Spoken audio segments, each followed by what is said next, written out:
நம்முடைய பிதாவாகிய தேவனாலும் நம்முடைய இரட்சகராகிய இயேசு கிறிஸ்துவினாலும் உங்களுக்கு கிருபையும் சமாதானமும் உண்டாவதாக. கிறிஸ்து இயேசுவுக்குள் அன்பான சகோதர சகோதரிகளை, இன்னும் நாம் தியானத்துக்கு எடுத்துக்கொள்ள இருக்கிறதான வேத வசனம் மத்தேயு எழுதின சுவிசேஷம் 20ஆம் அதிகாரம் 28ஆம் வசனம்.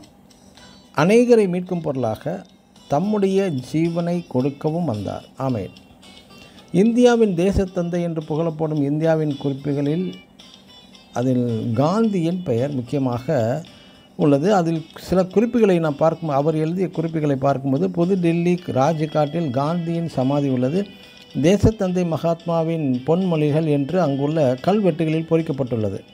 அதில் ஒரு வாசகம், நீ எதை செய்தாலும் துயரத்தில் வாடும் இந்தியாவின் கோடிக்கணக்கான மக்களுக்கு நீ செய்கிற ஒவ்வொரு செயலும் பயன் தருமா என்று எண்ணிய பிறகே அதை செய்வாயாக என்று எழுதப்பட்டுள்ளது.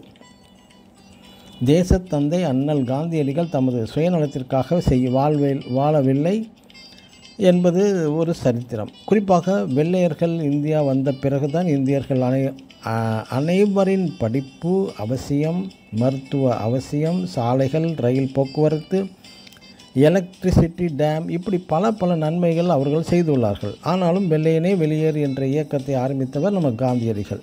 காந்தி மிக உயரிய பட்டமான பாரிஸ்டர் பட்டம் படித்தவர். இப்படிப்பட்ட மிக உயரிய பட்டத்தை பெற்றவுடனே அவர் தன் சுயநலமாக நினைத்திருந்தால் நல்ல ஒரு வேலை லண்டனிலே கிடைத்திருக்கும், அங்கேயே செட்டிலாகியும் இருப்பார். ஆனால் காந்தியோ சுயநலன் பாராது தனது தாய் நாட்டின் முன்னேற்றத்திற்காகவும் நம் நாட்டு மக்கள் ஒவ்வொரு குடிமகனும் என்னுடைய குடிமகன் நல் வாழ்க்கை சுதந்திரமாக வாழ வேண்டும் என்ற ஒரு மாறுபட்ட ஒரு பொன்மொழிகளில் ஒன்று, இன்று இந்திய மக்கள் சுதந்திரம் அடைந்து விடுதலையுடன் சந்தோஷமாக வாழ காந்தியடிகளும் ஒரு காரணமாக இருந்திருக்கிறார்.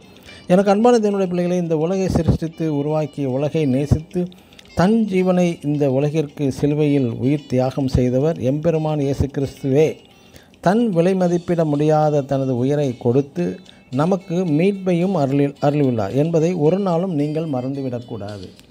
ஆமேன். God bless you.